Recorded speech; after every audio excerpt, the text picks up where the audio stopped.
Alright, we're back, boys and girls, with another episode of the Not So Fucking Ordinary Show, where I'm taking the time to interview extraordinary people like we have here, 1, 2, and 3, who I'll introduce in a second. But before I do so, if you're new to the show, I gotta introduce you to the show sponsor, Fit to Give. Fit to Give is providing #1 stainless steel shaker bottles in the world, not only from aesthetic point of view, but most importantly, we're giving proceeds to charities focused on higher quality water, nutrition, and education. So check us out, fittogive.org.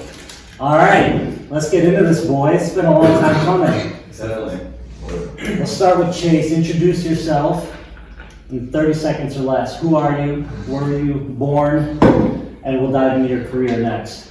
So my name is Chase Johnson. As every one with me here besides TJ, was born and raised in Farmington, Minnesota, and I work at Downtown Resource Group and then have a side hustle, Blue Bear Health and Wellness, which I run on Amazon. Great. Isaac?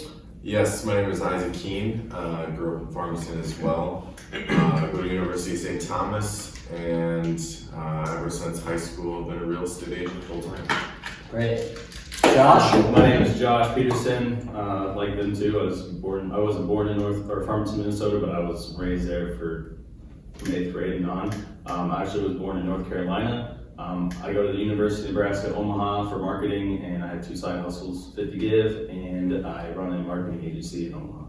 All right, fantastic. So, the #1 reason why I have all 3 of these guys on the show is they're just young hustlers. They work their ass off. They are leaps and bounds ahead of a lot of people their age from a business perspective. And so I want to dissect what it is they're doing on a day-to-day. And I also want to understand why you guys chose the path you guys chose at such an early age. Because when I look back at where I was at my, life at your guys' age, I was 100% focused on sports, and I know you guys were athletes too, but made the decision to kind of dive into the career field much earlier than myself and a lot of other people. So let's start with you, Chase. You know, you're in college. Walk me through the moment of crossroads where you were trying to decide, okay, do I stay in school? Do I leave school? Do I graduate school? Do I get into a business? Do I start a business? Walk me through that. Point. So I went to St. Thomas for a period of time, and obviously that's if you're not familiar, it's a fairly expensive school.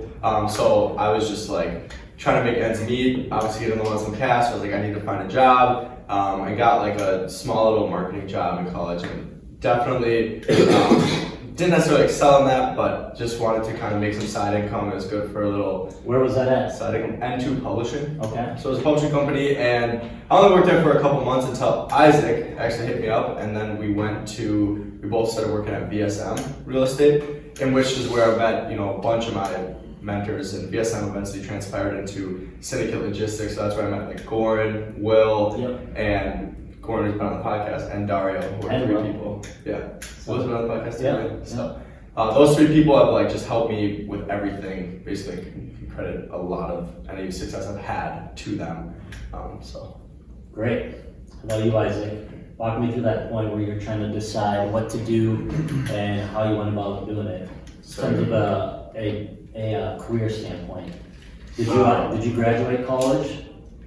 So I'm still Or in you're school. still in college, that's right. So my story is a little bit of a longer one, but it's in the short form of it. I've always known what I've wanted to do. I really have.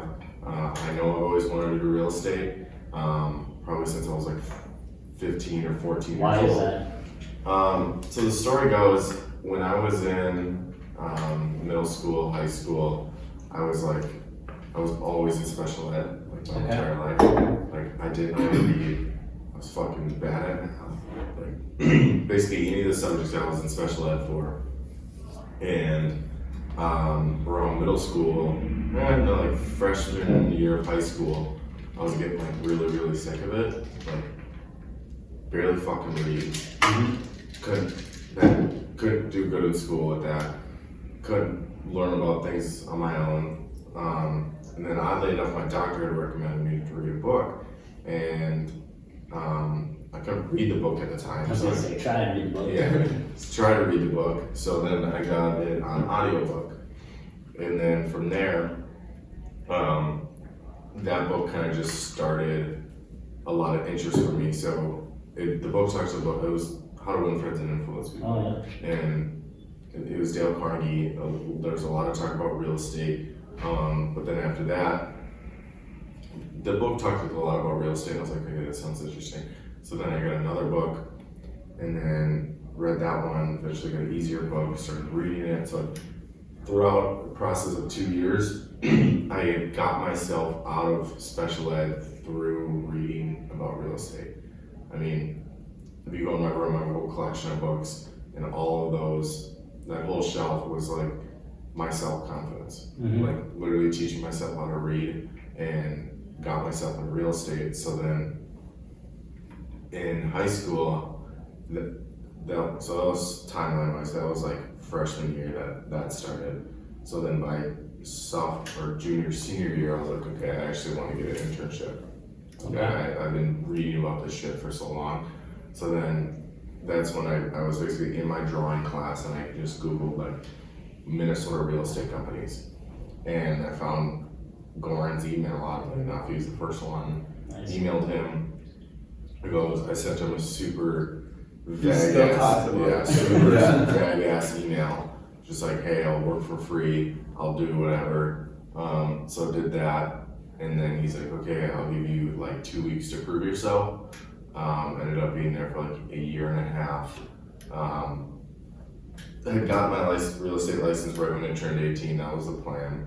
The whole plan with working with Kuehn was I was gonna do marketing because that was a skill that I could do. Like he was just kind of having me do shit. Like A lot of content creation. Video. yeah, like I knew how to make videos because I've done it myself, photos, social posts, things like that. But the whole intent was like I want to work with you because I want to learn real estate and get my license. So that's what I did. And eventually, the way things went, he was selling his part of ESM out, and I think I kind of used that as a way for me to start something new. Mm-hmm. So throughout the process of working for them for the year and a half, 2 years, I had met a whole slew of different people across the industry, and one of the people I met was Joe Bernay, which is the owner of DRG. And I had actually pitched him about a year and a half or a year earlier for video. Like he was looking for someone at the start of 2019 or start of 2018 or 1 to 2, where he was gonna have like a full-time video person. Mm-hmm. And this was before I was 18. And this was taking videos of the different properties, putting on the website. Yeah. So this was before I turned 18 and got my real estate license, which was still all the plan. But this is when I met him, and I pitched him for video. And then eventually some other guy got it because he had like an actual full-time marketing, actual agency. Mm-hmm. And I was like, okay, cool. And then I just continued just doing like smaller projects, but that like planted a seed in his mind who I was. So fast forward to when Kuehn sold out of BSM, I basically hit him up again. I was like, okay, like I'm at a crossroads right now. I really like your brand. I really like what you're doing. I want to do real estate full time. And he's like, okay, come on. And it was kind of a weird situation for the company. It was a weird situation for me because no one on the buy-sell side of DRG is under the age of 30. Right. Like really no one is. All the people are 5+ years, 10+ years, 15+ years experience. And it was really interesting for me to come out of that side because DRG is a very thick process until you get to buy sell. Even like recruiting agents, it's pretty. You have to be pretty qualified. So it was kind of a big deal. And going on from that, it was pretty hard to get going because I thought working in real estate for a year before that, I would do a few transactions here. Mm-hmm. But I wasn't doing it full time. I was still doing school. Marketing was paying my bills at that time, doing videos for $500 to $1,500 a pop was paying my bills. and I knew I wanted to make that transition. So that was this year for me. Was 2019 was going from marketing, side income to real estate full time. Okay. So that's really what it's looked like. So I joined DRG, and about 4 months in, I wasn't doing shit. Like, I really wasn't doing shit. I had no idea what I was doing. Not a damn clue. I did a few deals, but 1 or 2. And I say a few deals now because we average like 12 a month. Yeah, I was gonna ask what the volume was. Yeah, so we've been doing, it's just so much different from where I first started. So basically Joe came in, he's like, okay, I like what you're doing. I want to start a team again, because Joe used to run an 8-person team with 4 buyers agents, 2 assistants, plus admin. And he stopped that to kind of take a step back and we could just take a break from production for a year. So he started that back up, and it was me and him. So he does most of the listings, and then I'm his listing manager, and then I was his buyer's agent. So working with all the buyers. Yeah, and our goal for this year was to do 7 deals a month. I don't know if that equates, we didn't have a volume goal, it's just 7 deals a month. So this year we'll average, with another building, which is Sable, which is just a condo project sellout. We'll average right around 12 and a half deals. Okay. So we blew out our goals. It's been a really good year. So that's where like Chase fits into, as far as that's when he was working at the truck company, things like that. Yep. And we were, Which we'll dive into more. yeah, we were growing our team, and we were like, okay, we need someone else. And obviously we just wanted to hire someone that was gonna just do shit well. Yep. So that's when Chase came. Okay. Awesome. Love it. Let's pivot a little bit. Josh, you're up. Yeah, We'll come back around. definitely We'll circle back deeper. This story is definitely more interesting, but I'll start actually, my influence to start early was based on Isaac, because I was following him through VSM and everything, just off social media and everything. And it just like piqued my interest, and I was like, yeah, I want to do this stuff. Like, this is definitely something I want to do. And it took Are me you in high school at this point? Or are you? Yeah, so I was in senior year. You were in VSM doing video, and I was just like, wow, this is something I want to do. It definitely took me a while to really get started. I think when I got out of high school, I ended up moving to Nebraska. My dad lives down there, so that's why I moved down there, and it kind of was just a better situation at the moment. And it took about 2 years for me to really just kind of get started, because I was in a low place for like 8 months at one point. And I think it was beginning of 2018. I was just in a really low place for like 8 months, like I said. I wasn't really doing any of that stuff, but I was just actively thinking about it.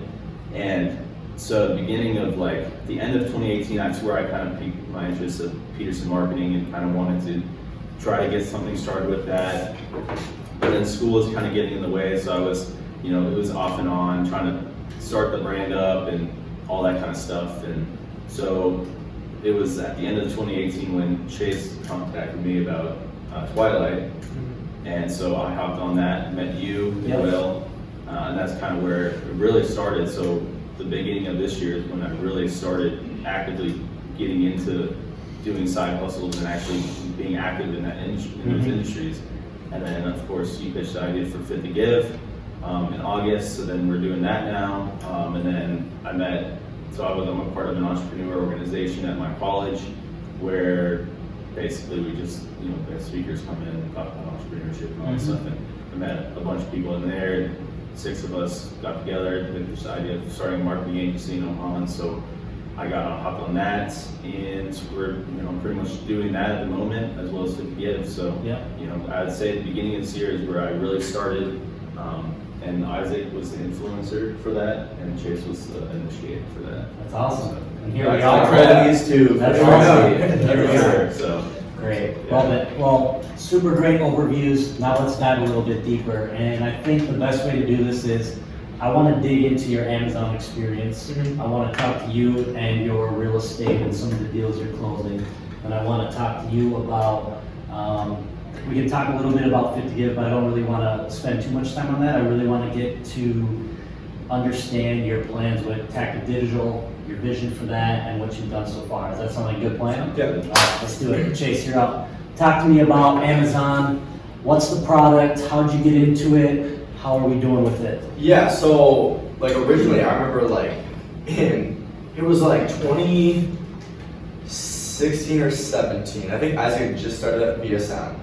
And I called him and I was like on YouTube and like obviously everyone gets like e-commerce videos, like make $1 million a day, do it. Yeah, so it's like I got super roped into those at a young age. I was like, Hey, this is titled Let's Lamborghini. yeah, like this is amazing, like I can make so much money. And at that time I wasn't sad, I guess I didn't know enough. Like I knew if I jumped into that, like I almost bought like cooler bags and just like tried to flip them and like buy them from China and put them on for like $10 a piece. Yeah. But then I was like, do I really want to spend my entire bank on this? And then I just didn't have a lot of faith in it. And at the time, honestly, I was like, it's too late. Like it's 2016, 2017, Amazon's already taken off. You start a product now, you'll never.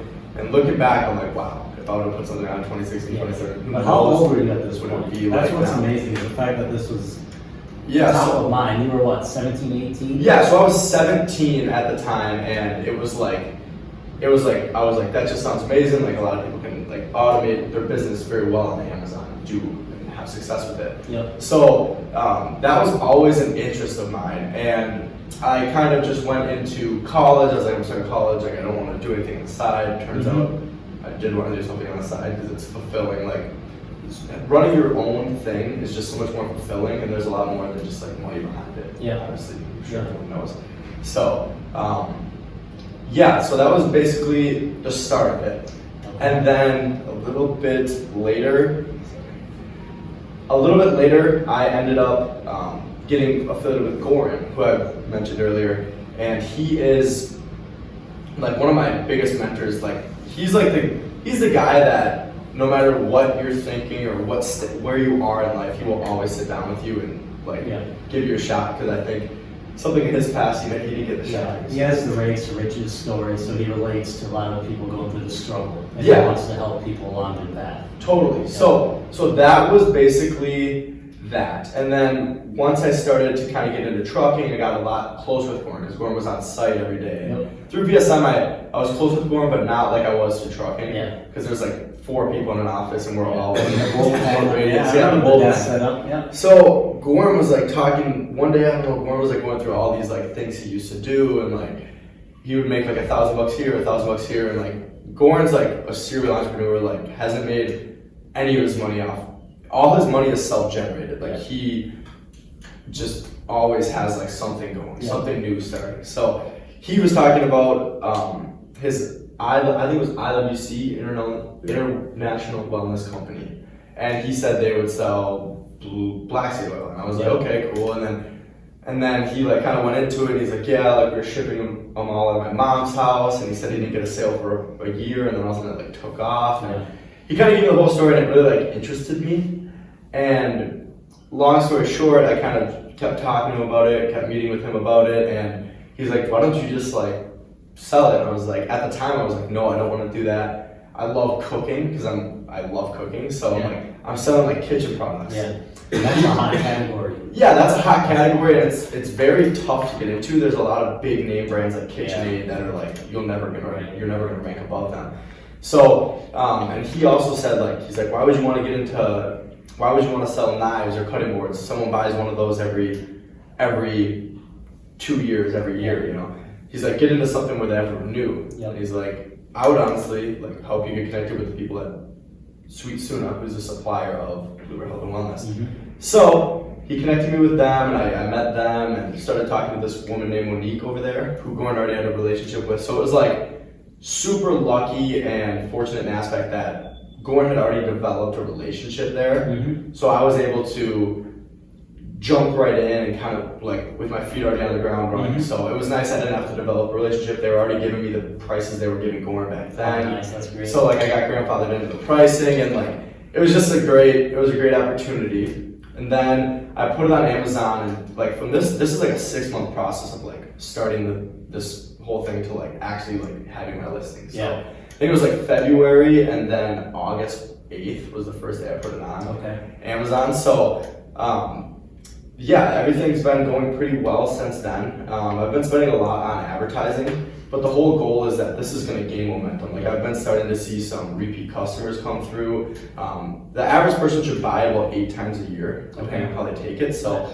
I've seen some momentum and some stuff build. So every month's Some been recurring customers coming back. every month's been getting better. Okay. And I was telling Josh earlier, I backed off on like my actual marketing and ad spend. So I went like my first month was at 2,000, second month was 1,500. This On month, marketing? yeah. Okay. And then this month is 1,000. And did So- you do a big bulk order in the beginning of this? Yeah, so it was 500 units at the beginning, just kind of dipping my toe in the water, and everything's gone pretty well since then. And is your supplier keeping the stash, or did they create it and then ship it to Amazon warehouse? So yeah, they create it. So they create it. They put it in like big boxes, obviously like huge boxes, and then Amazon will tell you, hey, based on your product and the size and weight of it and what we need around the nation, Yep. we're gonna ship it to these 3 facilities. So one of them was in New Jersey, one of them was in Georgia, I believe, and then one of them was in Las Vegas, actually. Okay. So basically, I shipped 3 boxes Yep. to To the each 3 different each distribution distributors. centers. Yep. And then once you get it there, like Amazon does everything from there. So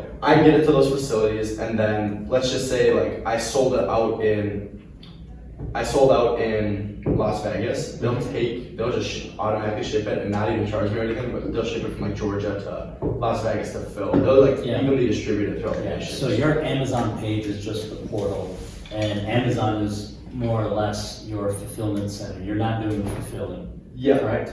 Yep. So they do all the customer service, and they have really good customer service. So like it's a brand you can trust. Yeah. Especially kind of just like getting your business off the ground. But like at this point in time, I have that product, and I'm looking to launch a couple more, and then eventually start my own website, and then Nice. take the brand to the next level. So Amazon's just So kind of all like a products catapult that- to what we're trying to get to. Gotcha. And so you never physically see or touch the product, right? Yeah, so I hadn't touched it, and this is something that, like in the learning process. So I hadn't seen or touched the product when it launched on Amazon. Yep. So that's a very risky thing, Yeah, considering for I had renderings made. And if you like, I've watched some YouTube videos now that I'm more like filled in. Like I've seen people that their renderings don't look like the product actually is, Right. and then the negative reviews Yeah, just start exactly. coming. So luckily, like first day I launched it, I'm on like the 7th page, and I went on Isaac's Amazon account and ordered it, and then Venmoed him. So There you I go. saw it pretty early in the process, and it did. Yeah. Luckily, it matched up and everything. But Yeah.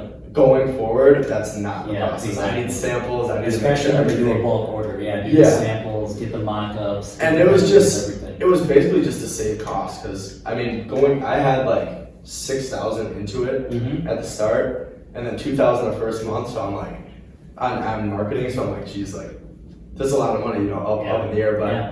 everything's been going good right That's now. awesome. so. Mhm. That's awesome. Good to hear. All right, let's segue a little bit, Isaac. Let's get back into your story. You're telling us about real estate. Tell us about the type of properties you deal with, and then talk to me about. I know you're in the news. You had some great publicity for what you accomplished pretty recently. So walk me through that and kind of highlight that for everyone watching and listening. Yeah, so the main thing I focus on as an agent is primarily downtown, so condos, lots, and townhomes. Yep. But I would say my biggest comfort is just like Minneapolis, St. Paul in general, and a little bit of like West Metro stuff. But it's primarily, you look at my sales, primarily everything is downtown, which is very natural for like my clientele to the demographics I work with. Either people are moving from the West Metro or downtown, first-time home buyers who are looking downtown, and then people who have bought their second place that are either looking to upgrade within downtown, Yep. or like a first-thing road suburb, Edina, Minnetonka, Eden Prairie is a little far from me, but it's like South Minneapolis, places like that. So that's So do you personally get to choose the locations you get to focus on, or is that assigned to you by DRG? No, nothing's as a licensed agent in Minnesota, real estate brokerage, I could sell a house in Duluth if I really wanted to, but should I? No.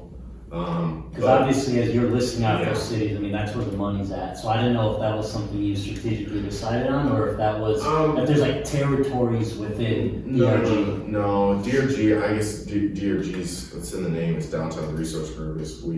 We're boutique brokerage. We're not like a Remax or even Dyna. It's just this big brand. We're right here in the North Loop. We're a small brand. We're a boutique brokerage that focuses in this area. So that's like what our biggest thing is. But I say our primary demographic is condos, lofts, and townhomes. Okay. I mean, there's 8,000, 9,000 units across the market. And we'll have number 2 market share in downtown this year. Behind Legacy, which is a 384 unit building. But we'll cross, if you look at I haven't looked at the numbers in a while, but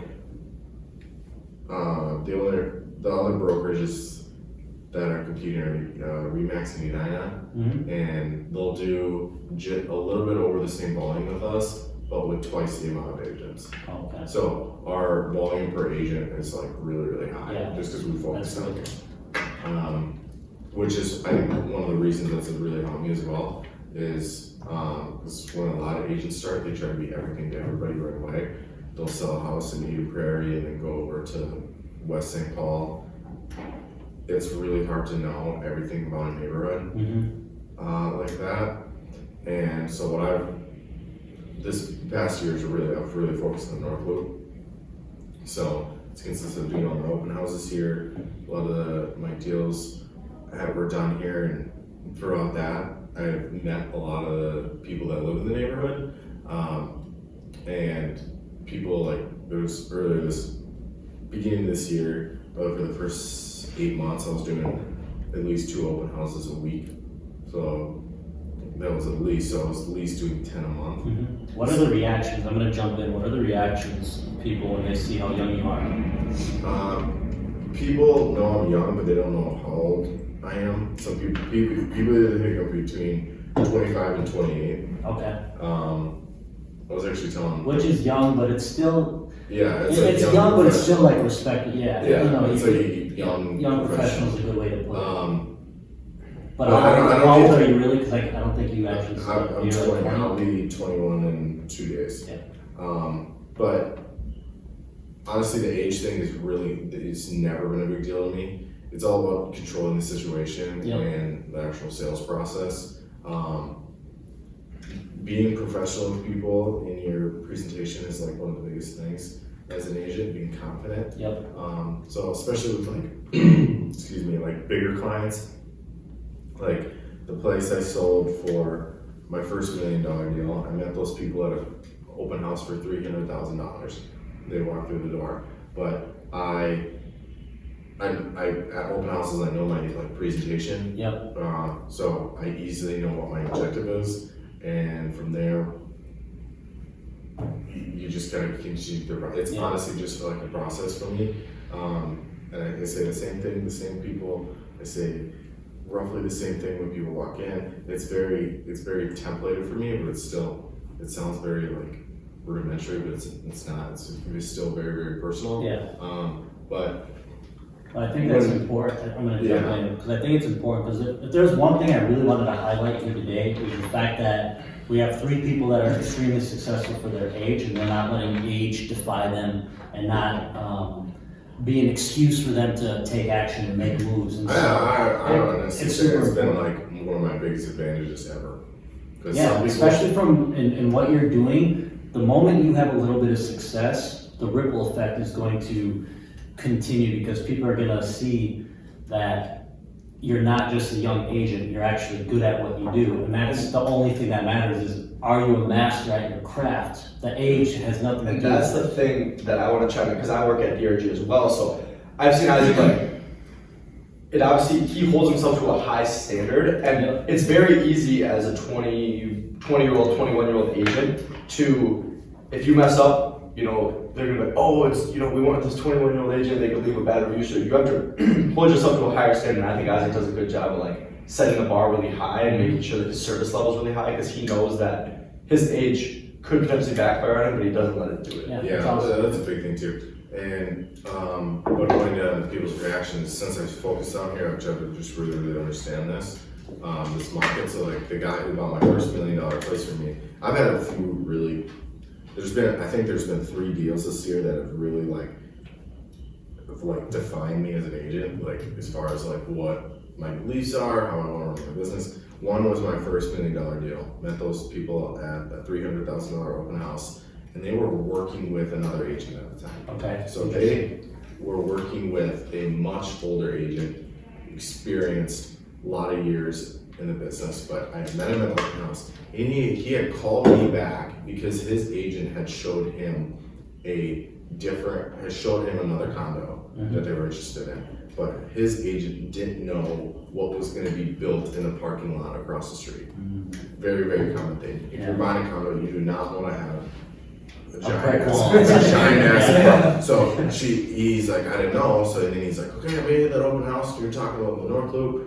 And eventually, when he called me, we were on the phone for like 25 minutes. He was asking me about all the parking lots, different buildings. He was coming here from Seattle, so they didn't know the market. Okay. So eventually, I was like, I would do this for like a lot of people who are traveling the city. Like, let's just get in a car, I'll drive around the neighborhood. And throughout that whole process, he just knew how knowledgeable I was. So I was like, okay, you buy a house in Vizela, you can go with her. What if you do some downtown stuff?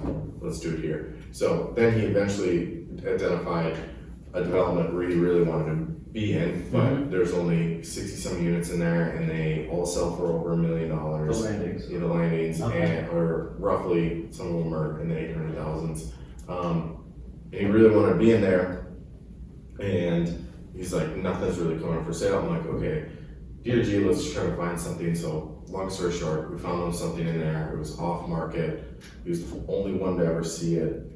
We got it for a really good price, and he was really happy. He got something that no other person in the market was even able to look at. So that deal was really, really cool. The second deal for me was through open houses. I had met this gentleman. He would come to over a span of 2 months, he would come to all my open every single week. So obviously started to form a relationship there, and was looking for him to find a place, but then he needed to sell. So throughout the process, 2 months, looking at a bunch of different places, we found a spot to buy. So we put in an offer. We had to be super, super aggressive with our offer, and I positioned a contract where he could get out if he really needed to be if he didn't sell his place. But then we put his place on the market, and it was a unique situation because we got him a good price on the place he was buying, but then also wanted to list his place top dollar in a short amount of time, which is either list it for a low amount to sell really fast, or you put it on the market pretty high and wait it out. So his place wasn't selling yet, and we had this other place under contract, but he needed to sell in order to buy because he was putting 70% down, which is a significant amount of money. So he needed to sell. So a month and a half later, he didn't sell. We tried to cancel this contract. They wanted to keep all their earnest money because they thought we were defaulting on it. At this point, lawyers were involved. Their attorney was involved, our attorney was involved, and no cancellation agreement was signed over a month and a half period. Okay. Over that month and a half, I had this pocket listing, which was his house or his condo. And I met this couple from Chicago, and I told them, I was like, yeah, I have this really badass spot off market. Hyped it up. I hyped this place up. I'm like, it's off the market. It's in a super boutique type building. The catch is you have to close by the 27th of this month. It was like the 12th. And they're like, okay, we maybe make it work. So I took them to that spot, and she loved it. And then that was a Saturday. That Monday, her and her husband flew here from Chicago for 3 hours to look at it. I showed it to them. We put an offer on it, and since it was off market, I sold it over what we were originally asking. Oh, nice. So we were originally asking $585. We sold it for $590.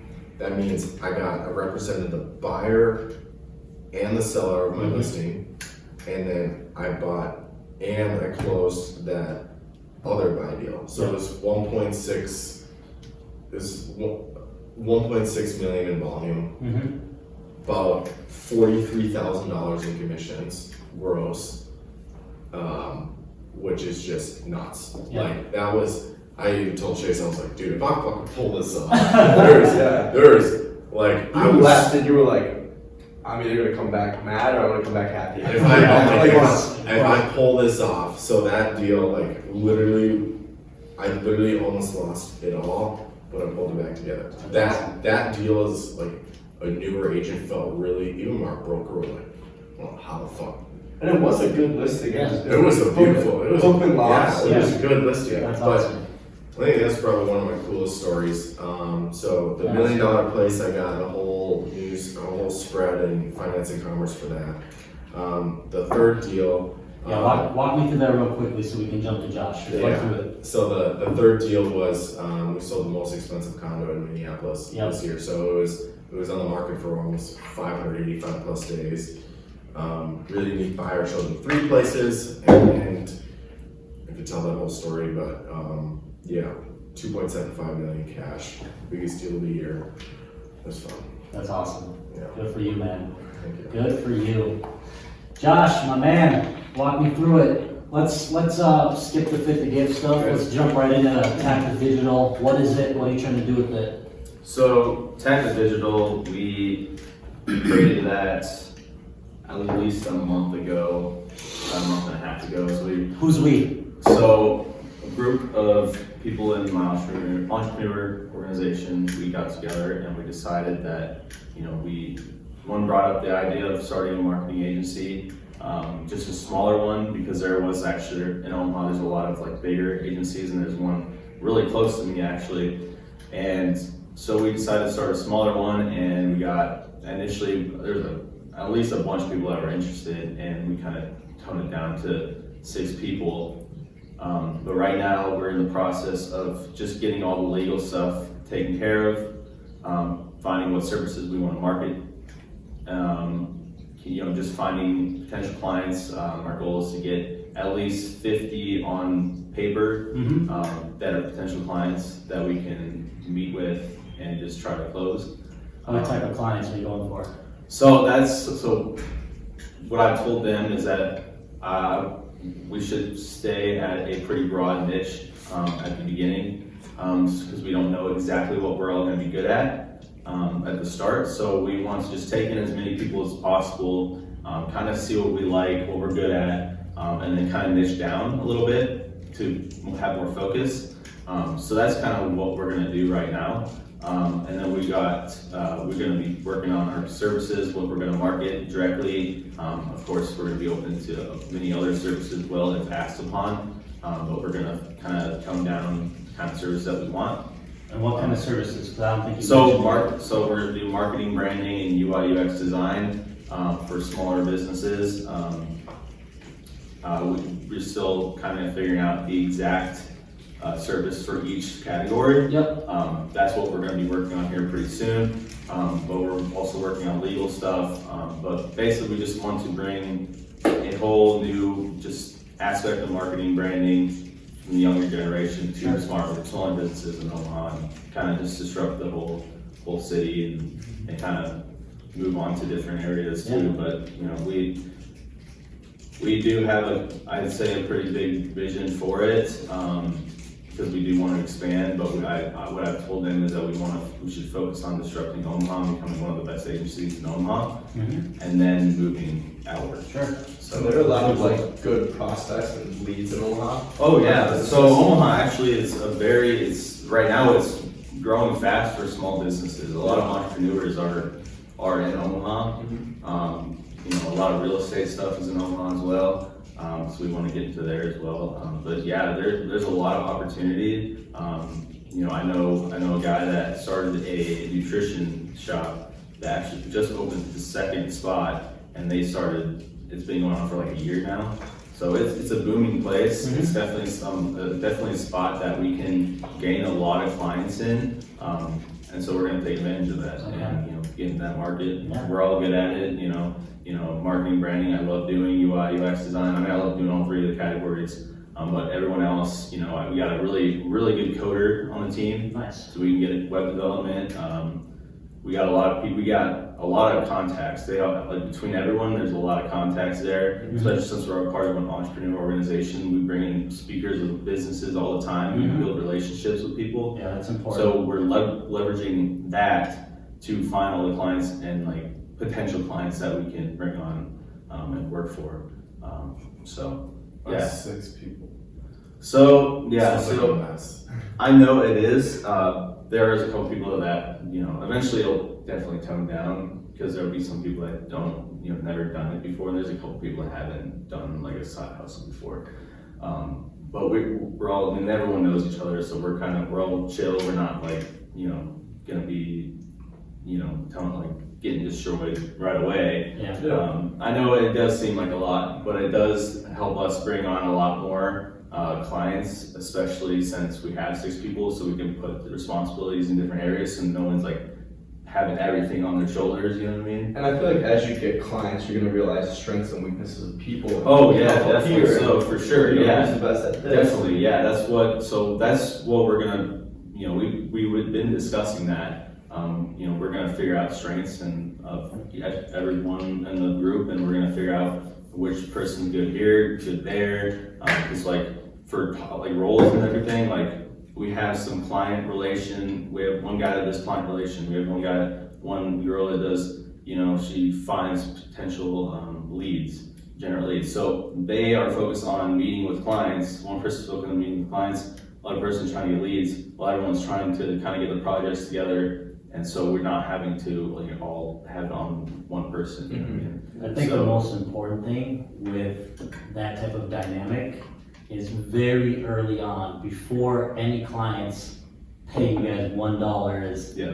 who gets what percentage of That's it. so we actually That's figured that out another already. thing, okay. Yep, we figured that out already. But also, Um, not only from an upfront standpoint, Yeah. but again, it's up to you guys to decide the amount of equity Yep. that each person gets. Yep. And Yep, if that they don't is- get any, is it just straight up payout? Because over Yep. time, as you already mentioned, there's going to be people that drop in. I'm just playing devil's advocate. There's nothing Absolutely, wrong yeah, with yeah, the team. It's just being very well organized Oh, yeah. and making sure that you guys are reducing the risk for the company as a whole. Because the last thing you want is someone who's all about it up front, Yeah. and then you get 2 clients and then they bounce and then they expect to have 15% of the equity moving Yeah. forward. So, I mean, you guys are still early stages, but it's something to think about, you know what I mean? Yeah. But it's nice that it is, from what I've heard so far, it's 6 individuals with different skill sets. So if you guys do it properly, you guys can actually scale. Yeah. Because there's nothing harder than being a one-man band and trying to wear a lot of different hats. Yeah. But again, just be really well organized and overly communicate. Like Yeah, there can't be definitely. any assumptions, Yeah, because that's how definitely. businesses or the people involved in those businesses Yeah. get fucked over, because they are assuming, oh, you know, they're my friend, it's no big deal, you Yeah. know, like you have to put, it sounds cutthroat, but you have to put that shit in writing. But you Yeah. guys are on the up and up. I'm excited to see, you know, what you guys are doing.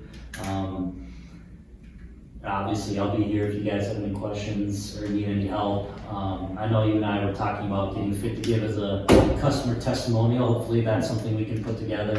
Yeah. Help you Got guys that in the grow works, so, your awareness, so. Yeah, for sure. Yeah. It's huge. yeah. Cool. What do we got for time here?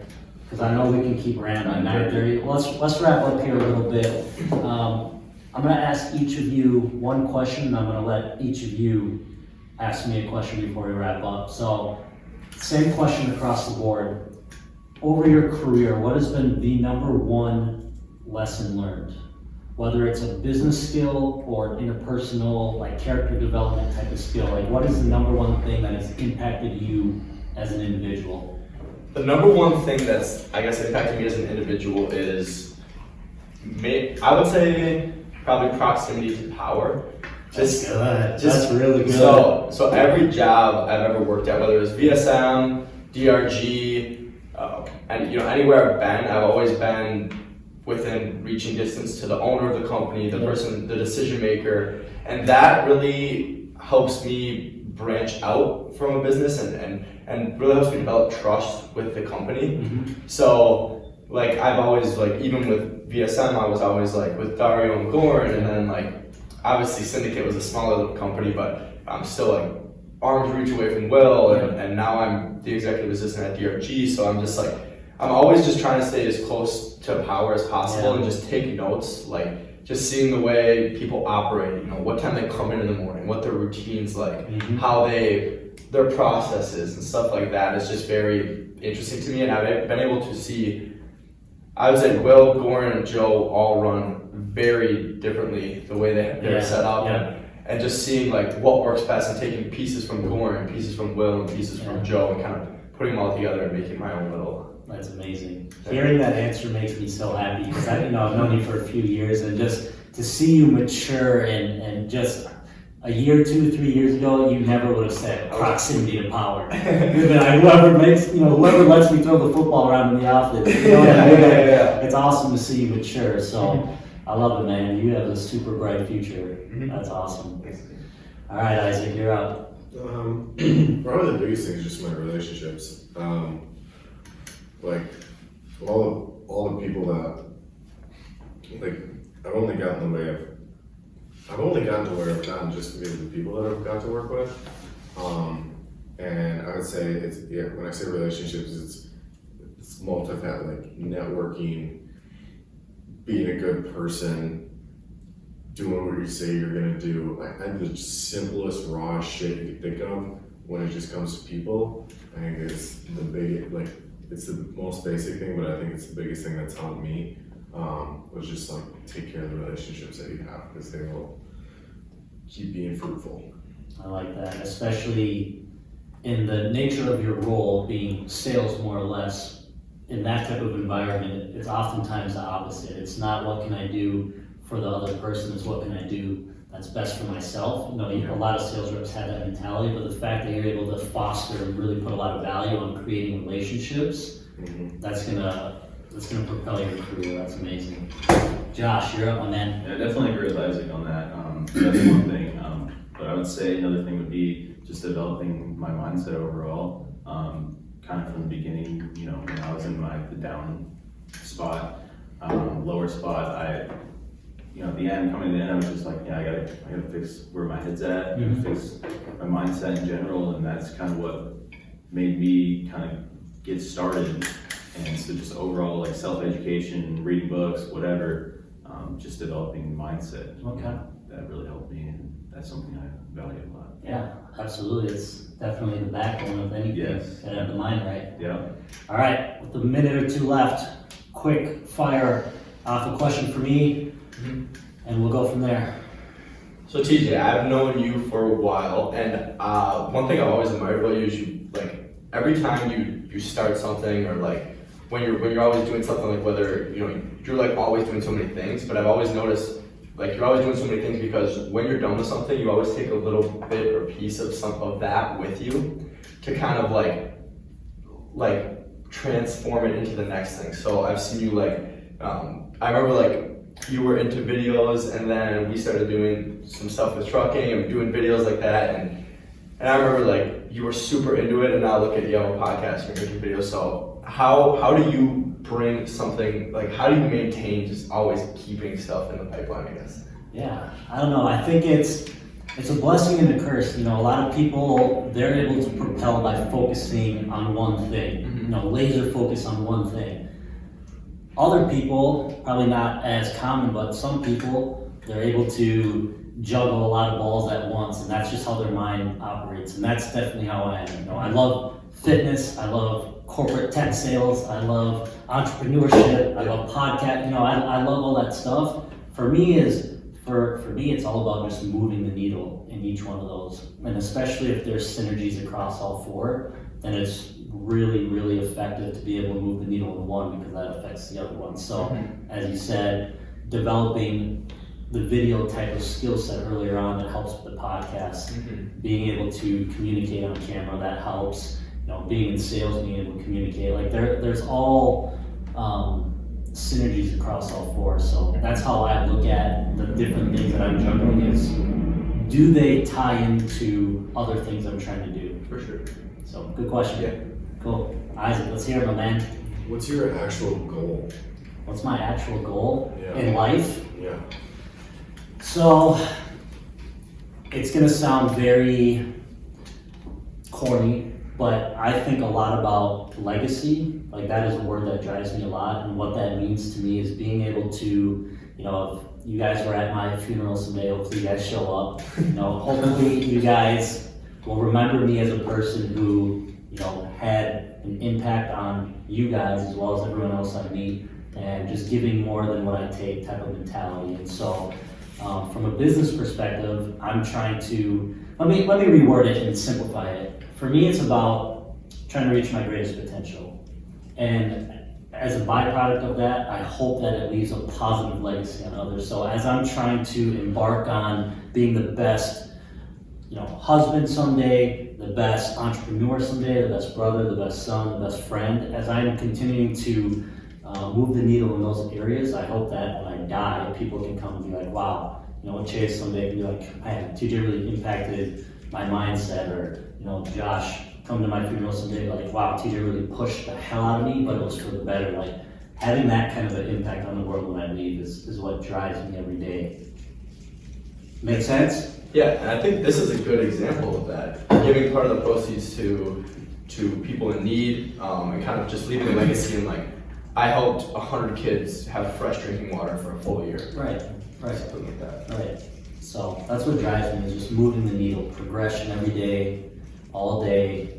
That's what drives me, and hopefully the result and the byproduct of that is having positive impact on other people. All right, let's hear it, big dog. So obviously you love entrepreneurship. What kind of brought you to join that kind of industry, you know, like getting involved in it? Yeah, that's a long story that I'm gonna do my best to summarize. You know, I've been an athlete my whole life and never thought I would be anything but an athlete, at least until I aged out of, you know, athletics. But injuries led to making a decision of, you know, what am I gonna do to provide for myself and my family someday. So I had no idea what I was gonna do after college, because my plan A was the only plan, which was play professional soccer. Injured out, and I had no idea what I was gonna do, but I knew I didn't want to do anything in sales, and I wanted to do nothing with finances. First job, selling financial applications in technology. And so I got into sales, and it was what was interesting was that how much I hated it. I just looked in the mirror and asked, why did I hate it? And I'll save the reasoning, but essentially I had to have that moment with myself and like, all right, you're afraid of this, you have to attack it type of conversation. So I invested everything I had, all my focus, my energy, and my attitude into being a great salesman. And that served a purpose, and I continued to gain a lot of skill sets out of that, but it was really hard to continue to wake up every day and see myself doing that long term, because I had zero passion. It served a purpose, and it still serves a purpose today because I'm still doing it. But in terms of passion and what excites me, it's all about being able to build something, taking an idea and trying to turn it into an actual business that creates money, that allows you to provide for your family. And that's what excites me, is like, so many people have business ideas, but they can't execute on it, they can't gain traction, and they can't actually turn it into a sustainable business. And that whole process is what excites me, because as you guys know, there's so many challenges, there's so many hurdles, and it's about the race, it's the journey. Like the corporate route, there's nothing wrong with that. But for me personally, that's not a race that's exciting to me. I feel like it's a path that's already been taken. So I'm trying to run my own race with different business ideas. Cool. All right. In closing, tell everyone where they can follow you. You can follow me at Instagram, Chase A. Johnson, and Twitter, Chase Johnson 15. Instagram, UCKIN. That's really all I use. Yeah. Spell it, because it's a unique spell. ISAACKUEHN. Awesome. Josh? You can follow me on Instagram, LinkedIn, and Facebook. Our Instagram is Joshua C. Peterson. Great. All right, boys. Well, this was fun. Appreciate it. I think we're gonna have to do a part 2 because there's so much more we can dive into. I think this is a good part 1. But maybe 6 months from now, 12 months from now, we'll do a part 2, see where we're all at, and we'll go from there. So that's it, ladies and gentlemen. Appreciate you guys tuning in to another episode of the Not So Fucking Ordinary Show. We'll see you next time. We're out.